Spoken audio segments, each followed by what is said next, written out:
So, cities, our topic of today.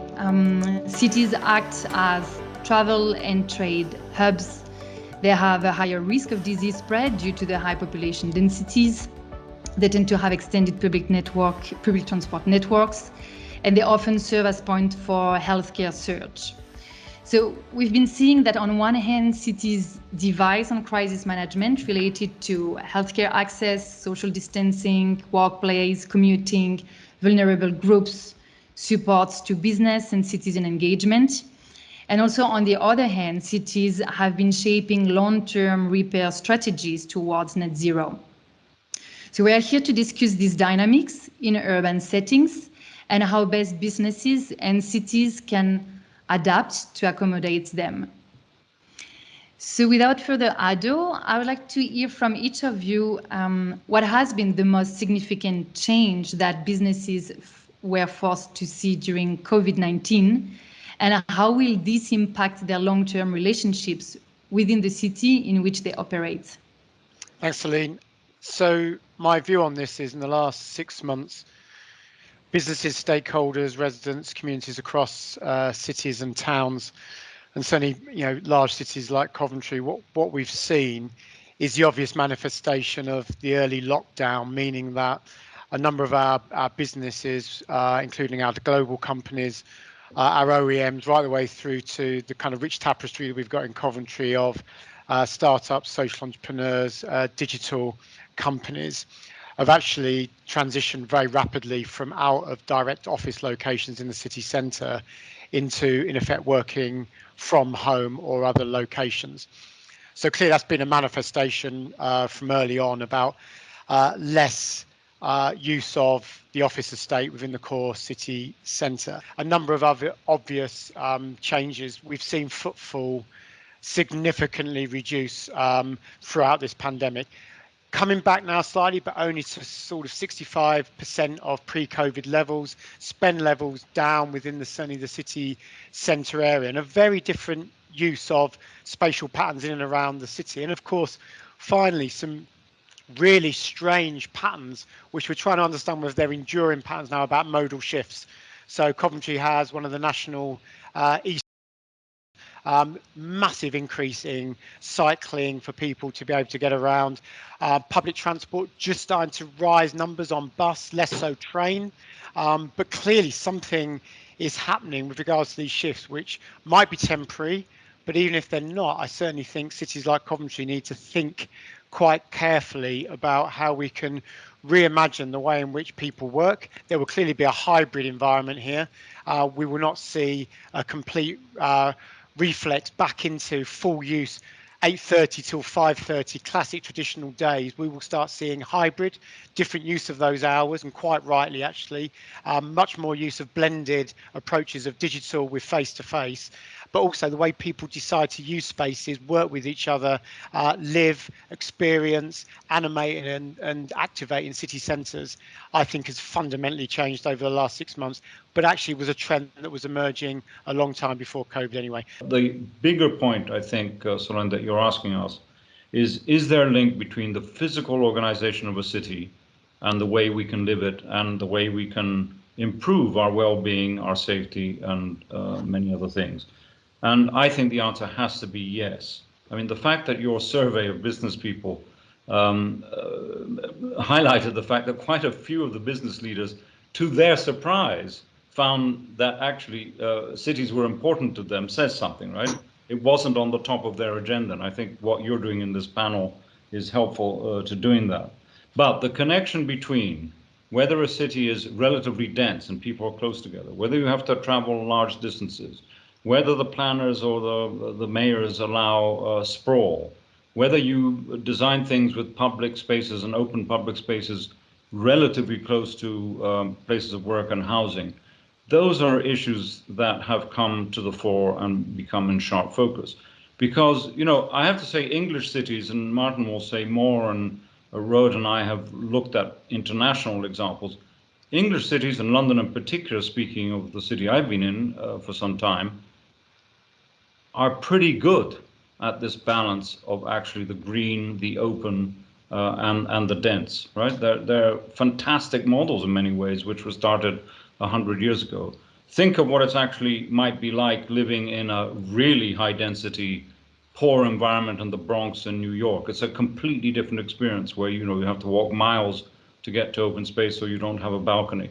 So I think the biggest issue raised by this current pandemic is for us, particularly the people around this virtual table, to refocus and put back on the agenda, and Martin will have a lot to say about this, on the political agenda nationally, not just at the municipal level, that cities matter, and therefore how you design them is fundamental to that. And so, looking at, for instance, one of the biggest area of field impacting all field of the cities. Philippe, can you give us a sense of what happened in terms of the energy demand and the usage, and also the long-term impact that this will have? What we've sought to do is to ensure that businesses that are able to operate are, as they were before, practically, but also to provide support to those that are struggling. So that's absolutely key to continuity, but also laying the foundation for an economic recovery. And on that point, I think it's important to note that we're talking about an economic recovery. I think what will happen is a resetting of the economy and a resetting on a net zero basis. And looking beyond the current crisis, I think there's a real opportunity there to create new jobs that didn't previously exist. So new business opportunities as we electrify heat and transport, reskilling, retraining of people, deployment of specific apprenticeships to support that. So I think there's hope beyond this as well. Yeah, and so if we put these changes that have been happening over the past months, Rohit, could you give us an overview about the ongoing mega trend of increased urbanization and city living, and how the pandemic may have affected that trend?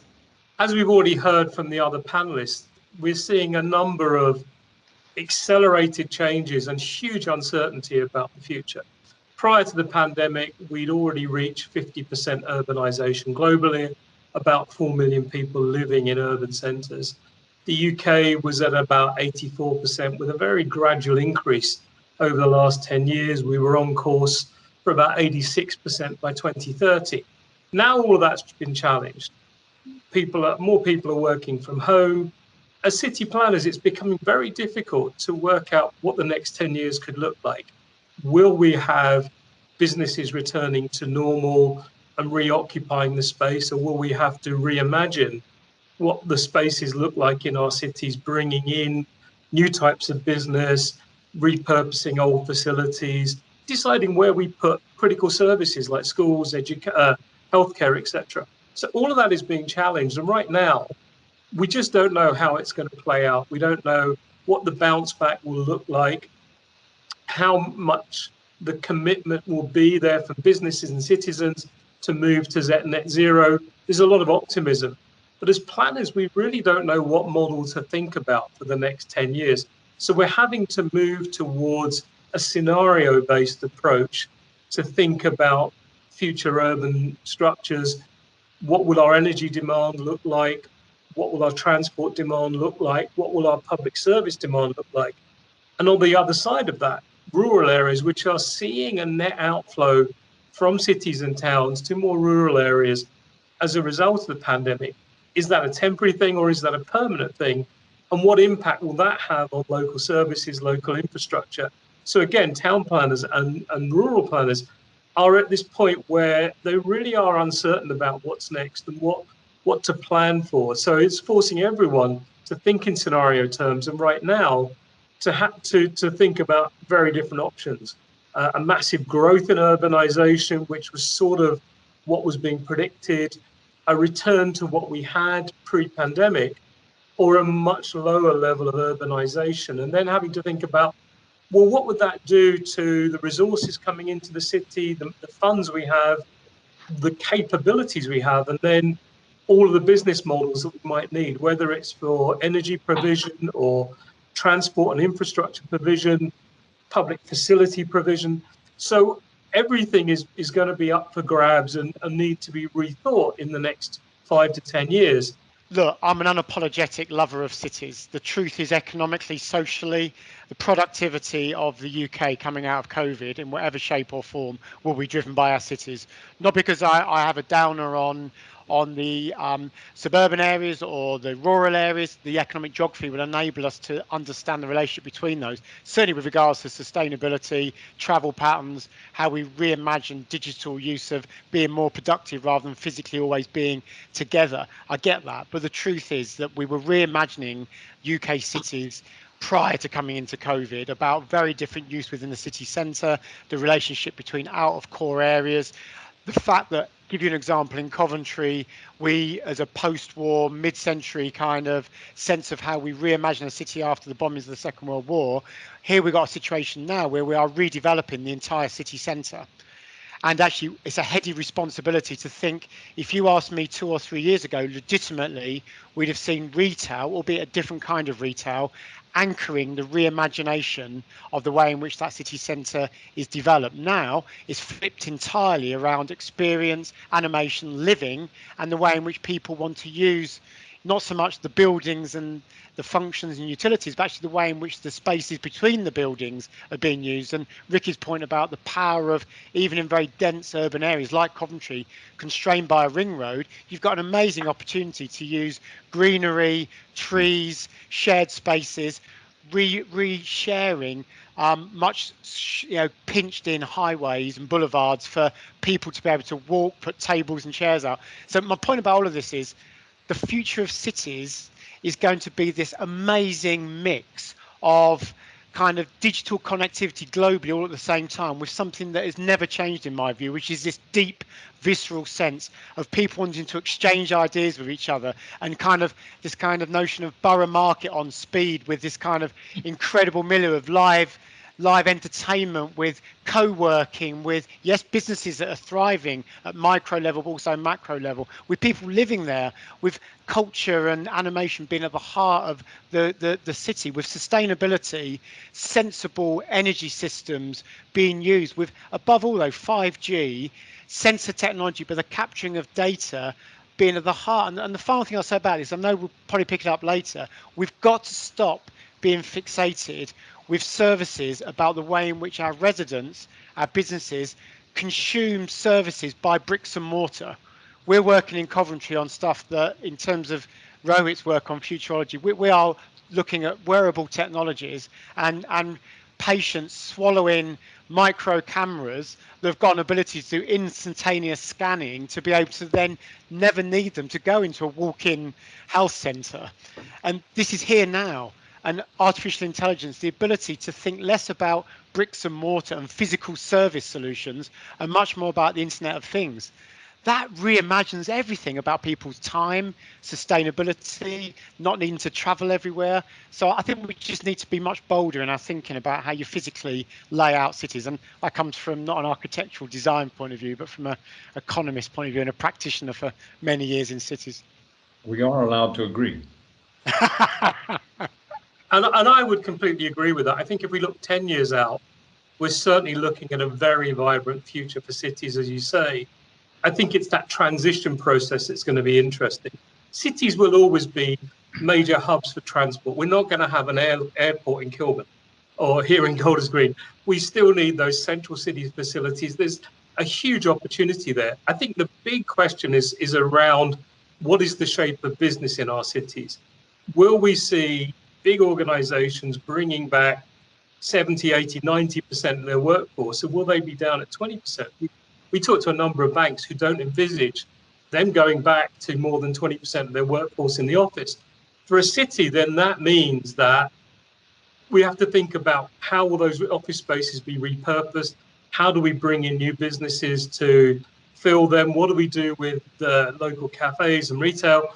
There's a lot of interesting thinking to be done. The only point I would make is, there's a lot of about how this plays out in the next 2 to 3 years, and therefore we have to think about different scenarios. I think the end vision is very similar, as you say, healthcare, but in the next 5 years, My gut feel is we'll still be doing a lot from local doctor surgeries, local schools, local emergency provision. And then, as you say, these new technologies will kick in. We've seen the reaction around vaccination and face masks. I do wonder what happens when we start talking about the Internet of Humans and start embedding a bunch of sensors and cameras into the human body. I think we might see certain parts of the population react against that. And then the question is, how do you manage the hybrid? I'm going to shut up now, but otherwise I'm going to get past questions. There's clearly a whole set of ethical issues around what I said and about the move towards Internet of Things. And of course there are. One of the things I'm interested in Ricky's view on, though, I think for far too long in terms of urban policy and architecture and thinking about our cities, there's been a focus, probably understandably, on spatial and an understanding of how we use often quite dense spaces and be imaginative. Temporally, I don't think we've ever thought that through, because actually what I've seen is a concentration in our cities across the UK where all activity of whatever type has been packed into a ridiculously condensed amount of hours. And you have this ridiculous twilight zone often between workers leaving and then the so-called night economy kicking in, which often then still finishes at 2 o'clock in the morning rather than a 24/7 kind of idea. And I think my honest view about this is the big corporates, the really innovative startups that we're seeing in Coventry and the West Midlands will find themselves using office space in a different way. But temporarily, I think what we'll see is a use of that space throughout the 24 hours and different, not shift patterns, but different use of that. And I think that's good. I think that's the way we should have been moving anyway, in my view. But so, for instance, talking about these timelines in this phase of transition, the recent study on business leaders in city, for instance, shows that 72% of the business leaders already now, after 6 months, believe that some changes that they have been doing, such as remote working, are permanent. And on the other side, there are also some concerns and already worries, talking about another timeline. Within 5 years, businesses are worried about topics such as air pollution and the lack of transport connections for their workers. So we've been seeing, and I think that's an interesting topic to explore now, about this transition phase that Rohit, you highlighted. In which direction will that go, and what can cities already do now to ensure that transition path? I think there are a few things that we need to think about. This is the first time something like this has happened in the living memory of anyone under the age of 80. Yes, we had the Second World War and people moved out for a period, but now we have huge uncertainty about what this looks like in the coming time period.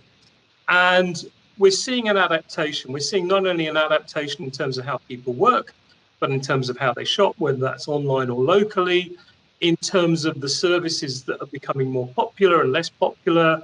We're also seeing shifts in terms of how people manage their health.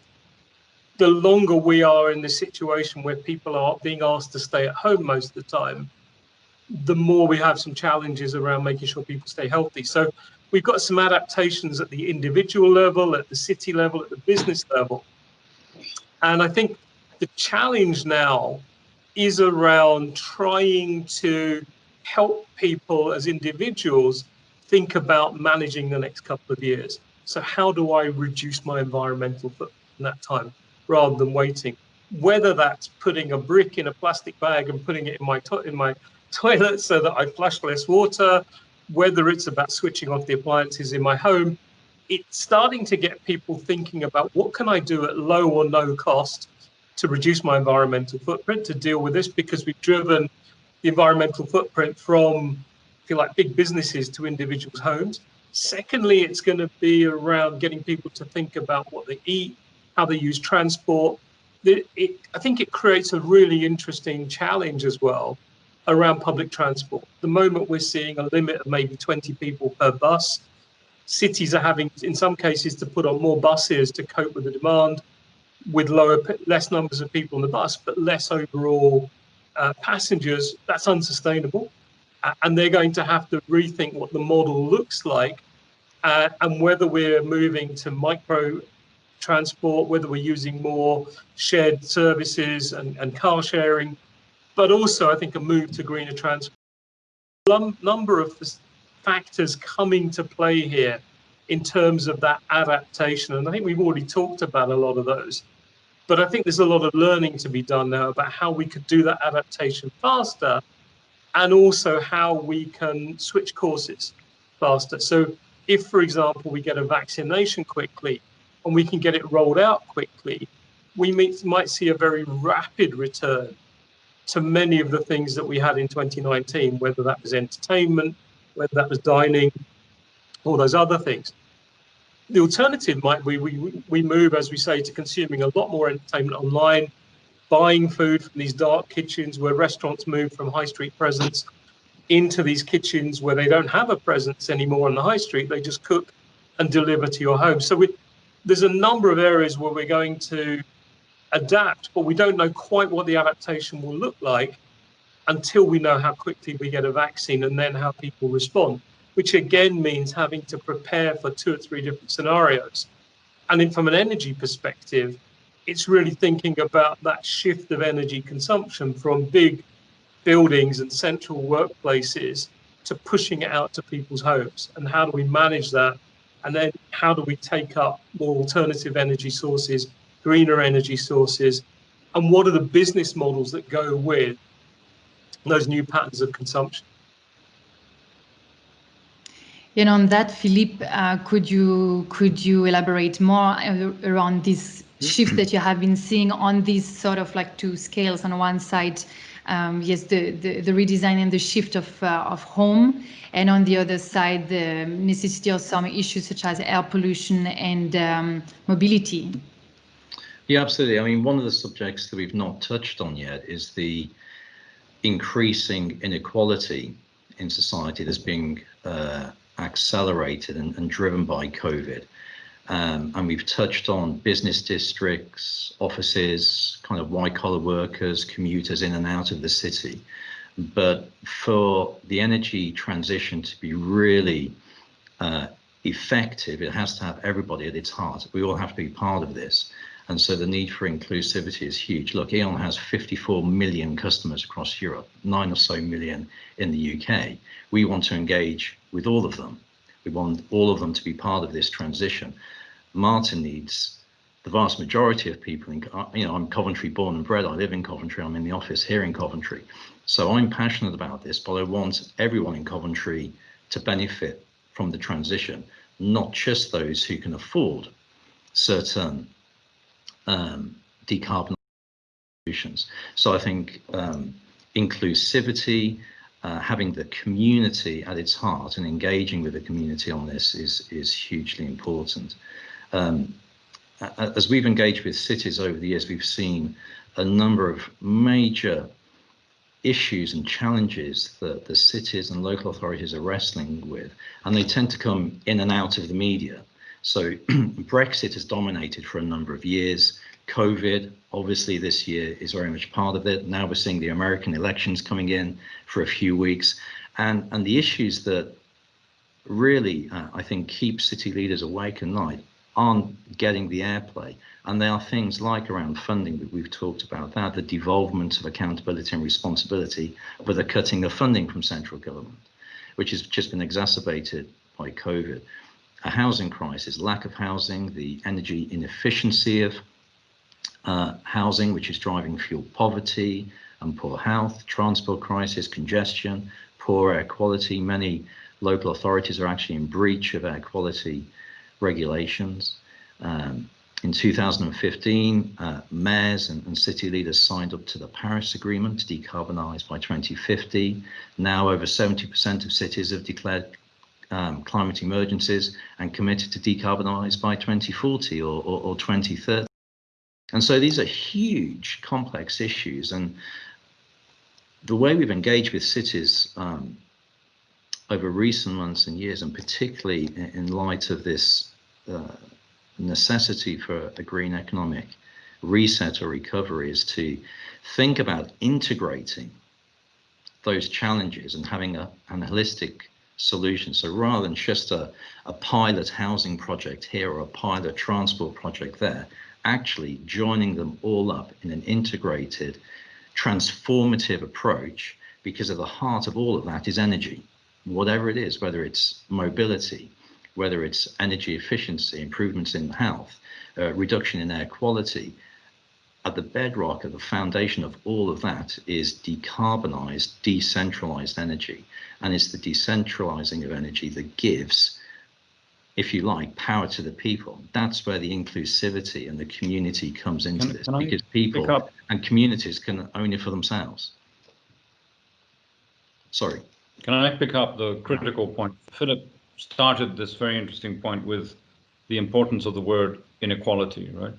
And in a way, you've gone and described it in terms of inequality of provision of, say, energy, right? But of course, I think what has also become absolutely clear, and it was sort of under the table, and Martin will speak in detail about this, I'm sure, is how our cities actually are social maps of inequality. We're not as bad as St. Louis in United States or the favelas of São Paulo, where, you know, literally you can do a social map, a brain scan of a city and see those who are affluent, those who are not. But what is important, Solin, in terms of this conversation and the COVID crisis, is that issues of overcrowding, not just high density, where lots of people live very close together and have sort of cultural habits which are perhaps different, number one. The not talked about issue of ethnicity, but it's coming out through certain groups simply because their DNA structure are more exposed to diabetes and other things. Where do they live in relation to others? And in this sense, I would defend, Martin, that the physical environment is an important factor in that. I mean, I know you were making a much bigger point about time that I agree with.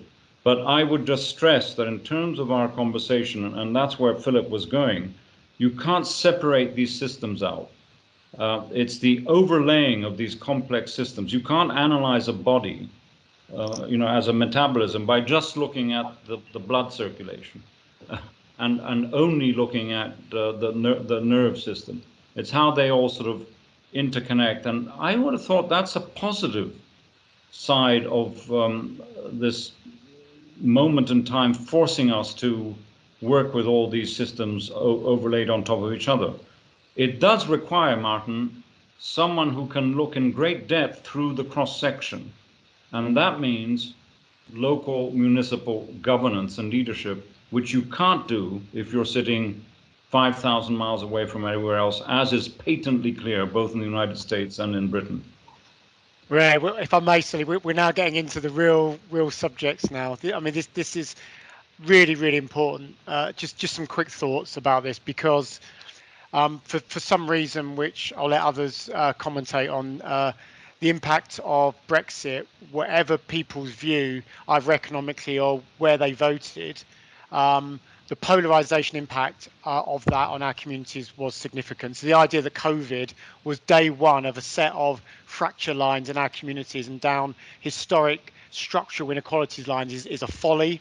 Quite frankly, this was a trend working, and I've written and spoken a lot about the notion of a tale of two cities.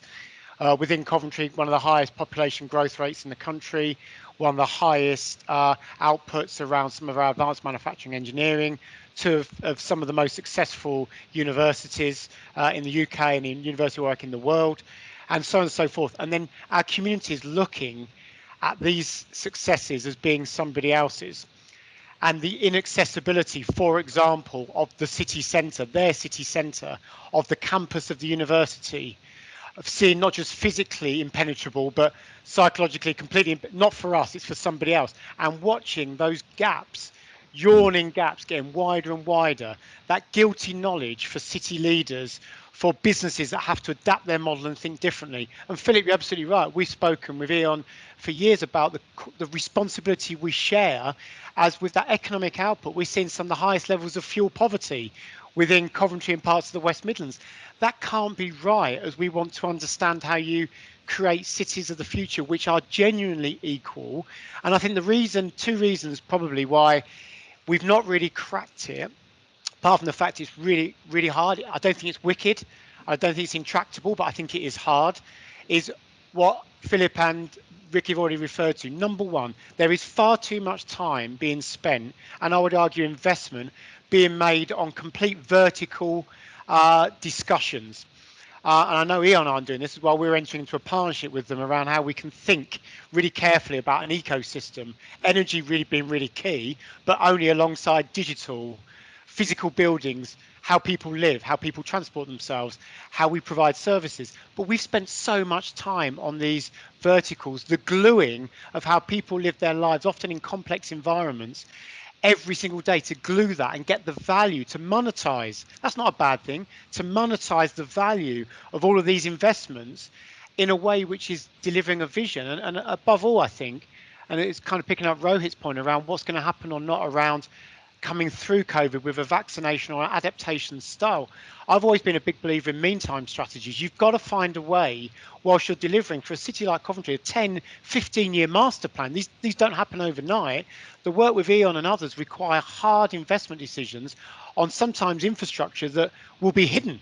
To create a sustainable future, they might be hidden. Our 5G network, our fibre, our heat line system, our energy systems will be hidden, but hard yards. But whilst people are waiting for that patiently, what do we do to basically inject a different way of people interacting and feeling like they can be accessible to their own city centre, share the spaces? It can be really small ideas of how you can adapt, as I said, certain behaviours, and show actually that this is possible to deliver this vision for a future city in the meantime, rather than continue to be spinning on design and fascinated with individual investment lines, which quite frankly will never deliver the kind of prosperous, equal, sustainable cities that we all want. And you know, finally, I'll say, I'm with you. You know, I'm a chief executive, so I have certain hierarchical power politically within the city, the leaders, the politicians. Also regionally, the mayor have got a heady responsibility to set the conditions, to say government will require this of you. Now get out of our way. We're now going to deliver because we know best for how you deliver cities of the future in our patch. And I think that is the new political governance model that's required. Absolutely, and just to pick up on that, Rohit, you talked about the need for new business models as well. And I think historic business models for cities are not fit for purpose. And that's why we've engaged with Coventry and developed this long-term partnership approach to effect the kind of transformation and an integrated transformation that's needed. That won't be achieved by breaking every housing development down into its constituent parts, and every transport scheme broken down into its individual parts, and there needs to be a holistic approach, and there needs to be a new business model, and it's our strong shared belief that will be through long-term partnership. I completely agree with that, and certainly one of the scenarios we've been talking to a lot of people about is, rather than guaranteed basic incomes, which are very contentious, we might move to more models around, or some places might move to guaranteed basic services. So the city effectively does the deal for transport, for energy, for waste management, a whole range of things which are guaranteed to the individual. And then there's a quid pro quo, which is that I probably agree to put solar panels on my new roof and pump that into the grid and do all sorts of things. But I think we'll have to experiment with those models with an outcome in mind, which is to eliminate fuel poverty. And that doesn't limit your education ability, your access, because you don't have the money to pay for energy because it's so central. I think there's so much in here around the integration. We can't plan the future of transport unless we're thinking about, well, where will work get done? And that means, where do we need to put energy? Where do we need to put fiber, the cabling? So these things now have to be tied together. And that all feeds into this conversation about environmental management. Because if I know where I'm generating power, if I know where I'm consuming resources, then I can start to think about, well, what's my environmental management strategy that underpins all that, so we can create cleaner, more viable cities and get closer to this net zero goal. And that's where I think the cities that are moving there fastest become really powerful models. So you look at Glasgow, Nottingham, Bristol, Oxford, Copenhagen, who are all, you know, going hell for leather to be the first. And that isn't just to get a plaque on the wall. That's a competitive thing that's about attracting people, the businesses that employ those people, the innovators who want to bring the best ideas. So I think that's very healthy. And I think those cities will provide really good test cases for the rest of us to learn from and to inspire and encourage that wave of innovation that moves us closer to these visions that Martin's talking about of what tomorrow's city could look like. I think we have to be clear, Rohit, as well, though, that the funding investment model into cities to create the future that we all want is broken. And unless we're honest and forthright about this based on evidence, the Green Book environment from Treasury, for example, based on a very narrow set of parameters economically without a much better understanding of how you invest for wider value capture, including social benefits. Transport's a great example, but one of many. Unless we change that, and unless the equity models also change, that quite frankly, for companies like E.ON, but also inward investors, the idea of coming in and getting a 7-8% yield return really quickly and out have gone. We've got to think about different ways of rewarding capital, number one. The other thing is, and I've been really outspoken about this, but it's evidential, we've got a government policy at the moment as we rebuild and back better and level up, which is highly capitalised. And places like Coventry are not going to turn around, nor Birmingham, nor the West Midlands, and say, thank you very much, we don't want any of your capital in order to create the kind of course we need it. But the problem is the gap between capital and revenue and the capacity for cities like mine to be able to do relationships and partnerships with E.ON and with Severn Trent and with Vodafone on digital providers and do that integration requires, quite frankly, significant revenue flows in order for us to have the capacity to match against the capital and the investment to deliver the kind of future. Unless we have these conversations, I'm afraid that gap is getting bigger. And we've had a perfect storm of ABC, as I call it, in public services over the last decade. Austerity, then Brexit, now COVID. And this is delimiting our abilities to be able to imagine the kind of futures that we sit on this panel want for our places.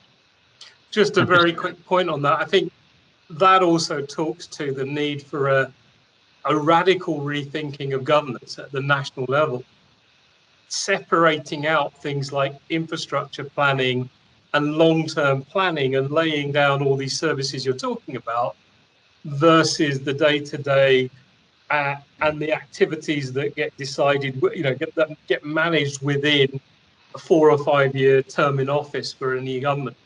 I don't think we can do this in 4 or 5 year terms where we're constantly chopping and changing policy.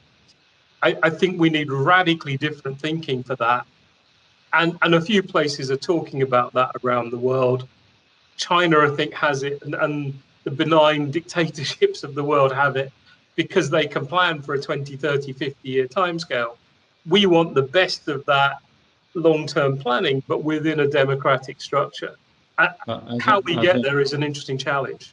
Just as a small addition to what's been said, I think also the jurisdiction of who has power where. I mean, many of the cities that you talked about, Rohit, actually more or less, nearly all of them have a directly elected mayor with very clear responsibility for certain things, not everything, around the area where people live and where people pay taxes. I would say most cities around the world are not like that. So you also not only have to change the business model, but also really rethink, I guess, the governance model, Martin, and the new trend towards directly elected, let's call it executive mayors in the UK, hasn't been very sexy. Not a lot of take up, No, of course, I conflicted interests, having established from actually outside of London, really the largest devolved combined authority in the country with the first ever direct elected mayor for West Midlands population of about 4 million. And my view about this is that what you can never substitute for is in a city like Coventry, in a region, is you need clarity, you need a vision which is compelling, and you're absolutely right, Rohit. The reality of a political cycle, of course, is there, but you stay true to a long term. You have a guiding coalition, which is very, very clear. There's enough in it for all of us. And yes, some would argue that the ability to have that local accountability, some would say for a directed mayor, others would say a strong leader model is fine. You've got to have that. But above all, you've got to make sure that all of the stakeholders, so I look at E.ON as a really massive player in our city. And I think two things. One is, as an employer with responsibility within that setting, which Philip already said is a heady responsibility, which they should not walk away from, number one. But number two, as much as they're working on a global footprint, the ability to be able to drive local change in the way that we're trying with E.ON is a really good example of where you can be kind of globally aware and clearly doing business globally, but locally committed to focusing on change. And I think the final thing I'll say about this, with a focus, with the right levels of clever design, thinking through, starting somewhere, following it everywhere, you can reimagine cities. There's absolutely, this is not, as I say, this is not wicked. We've done it. We can continue. We've had renaissance in UK cities, and I think the next opportunity is for us to think very, very radically. And I think people are waiting for it. I think there's a real yearning for people to want to not see their cities be redesigned and rethought from the usual suspects and the people that have got the ologies and have got the hierarchical power. They're waiting, come back to the structural inequality issue, they are waiting to be part of the solution where they are co-designing those very futures. And I don't think that's utopian. I think the power of people understanding that they have got a say, not just in planning, but in the way in which spaces are used, how they operate, social enterprises meets local groups. We've learned through COVID, if nothing else, the power of big government often becomes fragile under a crisis, unfortunately. What happens and works through pandemics and through uncertainty is local resource use, where the assets we've got in our places, which are phenomenal, are harnessed, the big, the small, all together to acquired, and then you watch the power, literally and metaphorically, is being released. But we seem to be slow learners on this in the UK. And I think the points you've raised and the others around lack of central government funding and policy and engagement on this, it just highlights the need for that long-term local partnership. And let's just put some numbers around this. I mean, Shirley Rodriguez, Deputy Mayor of London, has said London will be zero carbon. This will require 1.3 trillion, 1.3 trillion for the energy, transport, and building infrastructure. A couple of years ago, the all-party parliamentary group on smart cities said in 2017 the global smart cities market was valued at 530 billion and is forecasted to reach 2 trillion by 2023. Committee on Climate Change last year, the investment required to reach UK net zero is 70 billion a year, or 1 trillion by 2050. So that's the scale of the requirement for this. So I think what we'll see is almost a new asset class for financial investors emerge over time, but it will be facilitated by these local partnerships. And so, yeah, drawing on this, on the net zero targets, that if we cast our minds back to a pre-COVID-19 world, the 2050 net zero target was one of the biggest challenges that many businesses and cities were working towards. So, however, now between Brexit, the threat of a second lockdown, it seems that the shift of attention may have been elsewhere. At the same time, as some of you highlighted, this is the biggest chance to take that target again and redesign completely different models. So what would you say that cities can do to ensure that this huge disruption in societies doesn't undo the progress made so far, and that actually this building back better that we hear so much does actually accelerate progress towards net zero? What needs to happen in terms of actions or strategies? I think I'm probably repeating the same message, but I've been engaging with city leaders the last few years, and when I've articulated back the issues that they've had that have accrued over many years, we're beyond the point of no return, whether it's the housing crisis, the air quality crisis, the need for carbon reduction, the need to reduce inequality and increase inclusivity. They are all huge issues. To tackle one of them individually will be to the neglect of all the others. There has to be now a holistic way of looking at this. And so the ability to engage with a CEO rather than just a portfolio holder for transport is great, because Martin's got a holistic view. He cares for the whole city, not just an element of the city. So I think there needs to be a holistic strategy. And I think it's beyond the point of no return, to use a very trite phrase. It's go big or go home, and now's the time. We can't wait any longer. The second point is that it's around long-term partnership. If you try and break it down, it will not happen. It's through long-term, trusted partnership between those who are committed to this vision and to this future. And I think that the whole COVID situation has to act as a catalyst and accelerator for that. I'd completely agree with what Philip says. And I think for me, there are a few critical enablers of this. The first is to enshrine the targets in law. While it's proposed legislation or it's an ambition, there's a way for people to wiggle out of it. You look at Norway, they've got 2030, Sweden's got 2035. It's a very clear focuser to everyone.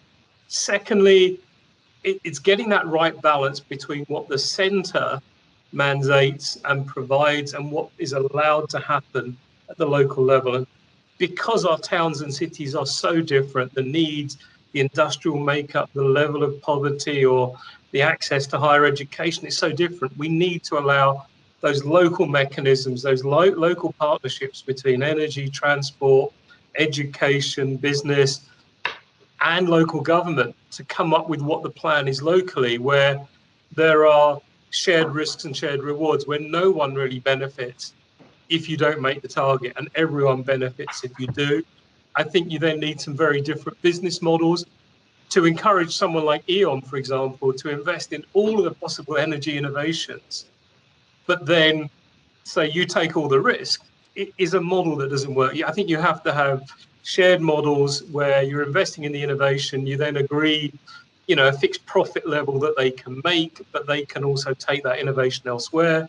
You need to encourage experimentation in different parts of the country and encourage that shared learning. And central to all this, as Martin made the point, the community has to be involved and own the vision of what we're trying to create. And I don't think that's expressed in numbers about parts per million or, anything like that. I think it's really ingrained in the health of your kids, the longevity of your family, the access to opportunity, the quality of life you have. And I think if we can allow people to create those very local stories about what success would look like or could look like, I think you get a lot more community engagement. But it really is about that integration of all the players, the funding and support for innovation, the recognition that we need different experiments around the country, and a very clear difference between central government as maybe the provider of funding and the owner of the overall target, and local authorities in terms of actually coming up with the local delivery model and the mechanisms to share practices with each other. The question around Celine's point around as we entered into COVID and what's the disruption around behaviour change, around air quality, sustainability. Well, in Coventry, look, I don't know what the phrase is, Pandora's box is open, the genie's out, whatever. Look, we had significant concentrated issues around air quality and particulates in particular. We saw as a result of the lockdown something like an 80% improvement, 80% improvement on particulates and air quality. I had, as did the leader and others, and our health portfolio lead, lots and lots of letters from people and emails saying my asthma is improved, I'm out and about so much more, I've picked a bike up for the first time ever, and it's just fantastic. So why would we A, go back to that, B, just from a very mercenary point of view, working with Philip and others, the future green technologies provide a legitimate economic sector for growth, from everything from the globals right the way down to startups. and to get people in the heart of that energy production and rethinking it. So, Celine, I don't think anything negative actually. And the final thing I'll say, and I'll shut up. What's fascinating for me, and if we had more time, we could talk about it. Watch what's happened about restrictions, about behaviour change, and about compliance with regards to COVID. And watch what we've learned almost in real time, and let's translate that into the amazing stuff that we know we need to do about little actions done not for the benefit of ourselves, for other people, will make a difference, and quite a dramatic difference over time. And I think we know that if you're consistent, if you're clear, if you use evidence but not with a lens of bad social media and a bad optic, and you relentlessly follow it through everywhere, people buy into it. They understand it, they'll go with it. Unfortunately, with a lack of coherence, a lack of consistency of messaging and confusion, people won't. And the final thing I'll say, which is flippant, but it's true, I've got 2 young daughters. And I think there is something quite powerful about generations coming up will not let old uns like us get away with not meeting the requirements, not just of the next 10 years, but the next 30, 40 or 50. It's inexorable. We have to change fundamentally our view of how we consume, live, work, play and travel. And I just think that's out of the bottle, and bring it on. I'm so excited about the potential. Come on. I can hear that. Wonderful. And I'm more than happy to see that, the topic is relating a lot of interest. Time-wise, I see that we're coming to an end. So I will say let's move on to some summary remarks and conclusions of this talk. So as we have seen, cities have been at the epicenter of COVID-19 pandemic, and at the same time develop a certain resilience that makes them playing a key role to implement also nationwide measures. And they also provide definitely test beds for bottom-up and innovative recovery strategies. So if we would look at some of the takeaways, things such as digitalization, we've been talking about mobility, density, urban design, all of that shifted, affecting businesses and citizens. And it's as if the collaborative governance is getting a second youth, where businesses and communities, private sectors, communities, governments are working together to build back these cities. So, we can see that definitely with the consensus or alignment on the priorities such as climate, long-term investment partnerships have the potential to accelerate the transition to a resilient and low-carbon future. In terms of the actions that we've been discussing that can be taken now to ensure that our future cities are fit for purpose, to become multi-purposes, engaging communities through inclusivity, promoting integrated transformation and local partnerships. Perhaps as a conclusive action, ultimately rethinking new model business models and scenarios are at the forefront of the actions to take. And so if we would dare to look at what the future of the city could look like, it may be a city where public spaces we've been talking are no longer single-use spaces, but they are true commons, prioritizing people. We've been talking a lot about communities, not just movement. Smart mobility replaced all transportation ways such as cars, pedestrians, cycling networks, completed with shared transportations. Looking at the buildings, yes, buildings are flexible. Home is a workplace, offices can become hotels, roofs are wind and food farms, neighborhood wastelands can become carbon sinks. Energy is 100% renewable, so we've been seeing that the need of fast transition where on the energy level enough power will be produced within or close to the city. Area buildings can share energy resources, generate as much as they consume. In terms of human movements, rather contained to this urban nuclei, leaving space for thriving biodiversity and revived habitat, which are at the forefront of the 2050 net zero carbon. And businesses thriving as they anchor into localization, as we've been highlighting. So yeah, we can probably dare to imagine a city that is a climate positive city, repairing our planet's life support system, resilient to disruption. We've been seeing that today is a great, or these unique times are actually wonderful testbed to adapt to them, and where homes and businesses can be green pods with a zero carbon balance. They can be a 0+ carbon balance where they regenerate actually more than they use and support rural areas. So hopefully the cities of the future can be cities where the more is less of Ms. van der Rohe takes a whole new sense. So on that note, I would like to thank you so much again, Martin, Philippe, Ricky, and Rohit for this conversation. It was a pleasure talking to you all.